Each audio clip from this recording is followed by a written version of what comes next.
Saludos y bienvenidos a este video introductorio a la prevención del lavado de activos y financiamiento del terrorismo.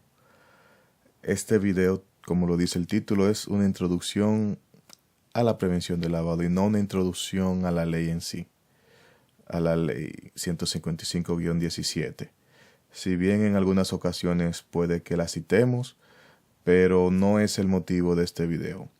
El motivo de este video es más darle a los oyentes una introducción, una idea de en qué consiste el lavado de activos y el financiamiento del terrorismo.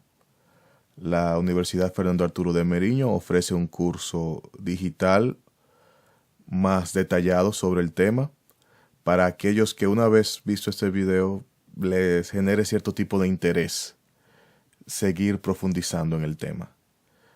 Pero bueno, vamos a empezar. Entonces, ¿en qué consiste el lavado de activos? Aquí, bueno, empezamos con una cita de la ley 155-17 contra el lavado de activos y el financiamiento del terrorismo. Y precisamente esa ley establece que es el proceso mediante el cual personas físicas o jurídicas y organizaciones criminales persiguen dar una apariencia legítima a bienes o activos ilícitos provenientes de los delitos precedentes señalados en la presente ley, en la ley 155-17. Fíjense, en otras palabras, ¿qué nos quiere decir esa ley? Esa ley dice que el lavado de activos no es más que ese proceso que se utiliza para darle al dinero sucio una apariencia limpia. Darle a ese dinero que tiene un origen criminal, la apariencia de si tuviese un origen legítimo. Aquí, como podemos ver en la foto que tenemos en pantalla, vemos como el dinero sucio entra por el embudo, pasa por la máquina de lavar y sale como si fuera dinero limpio. Vemos incluso que hay una pequeña silueta de un banco ahí donde sale el dinero limpio. Entonces, eso es el lavado de activos. Darle apariencia legítima al dinero que ha sido adquirido a través de la comisión de algún crimen. Y la ley mencionaba delitos, fíjense cómo aquí abajo dice la ley al final, proveniente de los delitos precedentes señalados en la presente ley. Habla de delitos precedentes. ¿Y cuáles son esos delitos? Precisamente que hay una lista de esos delitos, no vamos a ir delito por delito, pero sí llama la atención. O sea, lo primero, hay los presuntos, lo que siempre están, pero vamos a ver ese último de abajo. Dice, se considera como infracción precedente o determinante toda infracción grave o sancionable con una pena punible no menor de 3 años.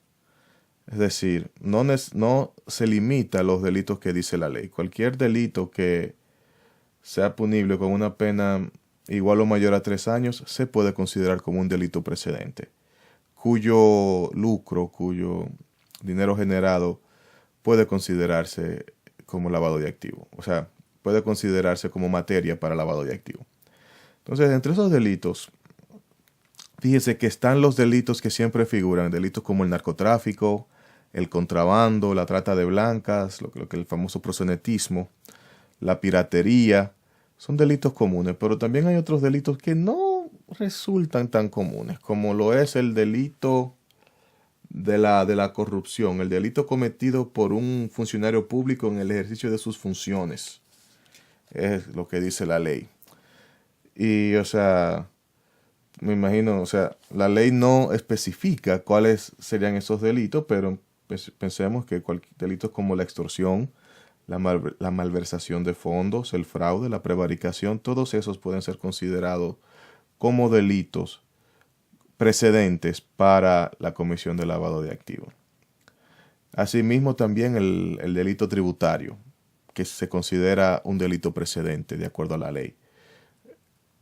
Y aquí empieza ya a ponerse interesante el tema, porque, bueno, hasta entonces fíjense, cualquiera de los delitos anteriores, narcotráfico, bueno, ¿quién comete narcotráfico? Los narcotraficantes. ¿Quién comete contrabando? Los contrabandistas, ¿verdad? Son tipos de personas que se dedican a una vida delictiva. Pero cuando pasamos al delito fiscal nos damos cuenta que ese es un delito que está bajo la sombrilla de la comisión de todo tipo de comercio. Todo tipo de comercio está sujeto a cometer un delito fiscal, a los famosos 2 libros, reportarle menos al fisco, la evasión, ese tipo de cosas. O sea que de repente la comisión de delitos precedentes para el lavado de activos pasa a un ambiente general dentro de una economía. Entonces, antes de seguir, una historia muy interesante. ¿Por qué se llama lavado de activos? La palabra lavado de activos. Y bueno, la razón por la que se llama lavado de activos es porque a principios del siglo XX, una época en la cual en los Estados Unidos estaba prohibido el negocio de la venta de alcohol y las actividades de juegos. Entonces, durante esta época, claro, habían organizaciones que se encargaban a la venta clandestina de alcohol, organizaciones criminales se encargaban en el juego y en la venta clandestina de licor. Y estas organizaciones necesitaban darle a ese dinero que ellos conseguían una apariencia legítima, necesitaban lavar ese dinero. ¿Y qué hicieron? Bueno, los famosos negocios fachada, que todavía existen, aunque en otras formas, en otras versiones. Pero ¿qué hicieron esas organizaciones criminales de principios del siglo XX? Montaron lavanderías de ropa, especialmente en la ciudad de Chicago. Y decían simplemente que ese dinero que ellos habían adquirido, lo habían adquirido fruto del negocio que le generaban esta lavandería. Y así ¿verdad? Le daban una apariencia legítima a ese dinero sucio que habían conseguido. Y de ahí viene el término lavado de activos. Que vamos con una pregunta. ¿Cuáles de los siguientes delitos se consideran delitos precedentes? A. El delito fiscal. B. La falsificación de ropa de marca. C. La extorsión. Y D. El contrabando. Les doy unos segundos para que lean y analicen y luego vemos la respuesta.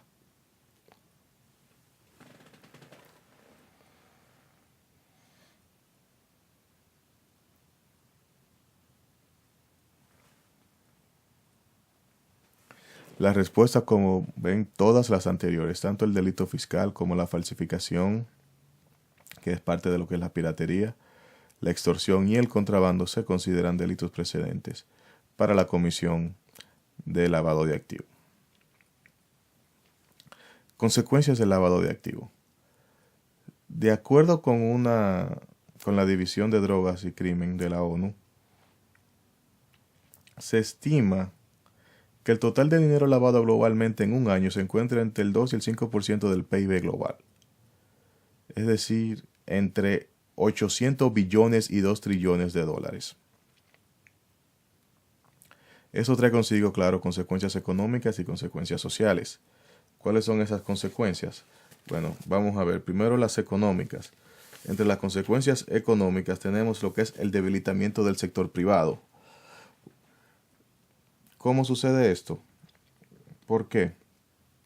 Precisamente fíjense, vimos como en el caso de Chicago, por ejemplo, ponían negocios fachadas de lavandería. Eso no, el fin de los dueños de estos negocios no era que el servicio de lavandería generara dinero. Más bien era tener un negocio a través del cual ellos pudieran justificar otro tipo de ganancia. Y eso, el uso del negocio fachada, es una técnica que todavía se utiliza por parte de los lavadores. ¿Qué sucede? Se abren negocios pueden ser licorerías, pueden ser restaurantes, pueden ser talleres de mecánica, cualquier tipo de negocio. Y el fin de estos negocios no es generar dinero, más bien es servir como justificación para un dinero que se está generando de forma ilícita. ¿En qué deviene esto? Que muchas veces estos negocios pueden darse el lujo de vender muy por debajo del precio normal. De hecho, muchas veces estos negocios tienen que aparentar que están vendiendo mucho para precisamente justificar todo el dinero que están sacando.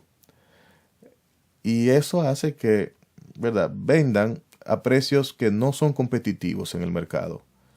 ¿Qué ocurre entonces? Lógicamente sus competidores no pueden mantenerse al margen y salen del negocio. Sus competidores serios, sus competidores que los padres de familia que tienen negocios, los emprendedores que tienen sus negocios, que quieren salir adelante, no pueden competir con un negocio fachada que se ha puesto con los fines de lavar activos. Esto debilita el sector privado. Asimismo, también, fíjense como por ejemplo en la foto, la farmacia, el padre abrazando a su esposa y a su hija porque la farmacia, el negocio familiar, no tiene, ya no va a poder seguir funcionando. También está, por ejemplo, el debilitamiento de las instituciones financieras. Así, una institución financiera que se preste al lavado de activos o que se utilice para el lavado de activos sin que ella lo perciba, está sujeta primero a una pérdida de negocios rentables, a un costo por daño reputacional, a un cese de servicio de banca corresponsal. Más adelante vamos a ver más en detalle en qué consiste la banca corresponsal.